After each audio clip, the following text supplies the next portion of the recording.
And coming on to hydro energy. What is hydro energy?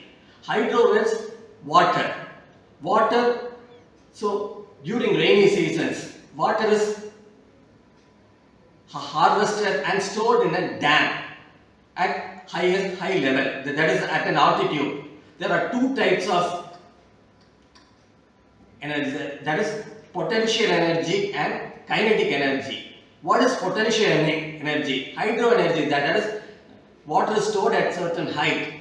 So mass of the water is stored at certain height. So that is called potential energy. When it is released from certain height and it flows to the turbine and it runs the turbine directly due to its potential energy. That is mass, gravity and height is being used for running the turbine, and turbine is connected to the alternator and electricity is generated. What is kinetic energy? Kinetic energy in the sense water is heated, converted into superheated steam. That steam is allowed to impinge on the turbine blades, which converts this kinetic energy into mechanical energy by running the turbine, and that is being connected to an alternator and electrical energy is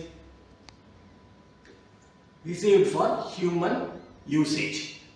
So next, coming on to geothermal. What is geo? Geo means earth, thermal means heat. So at certain height underneath the earth, water is available in a very hot condition. That is, the temperature under that is very high. So therein we are sending water, getting that water converted into steam, and that heat is being converted in for utilization of, and that is heat as well as boiling of water, that is being converted into electrical energy. Coming on is ocean thermal. That is ocean thermal. That is during full moon and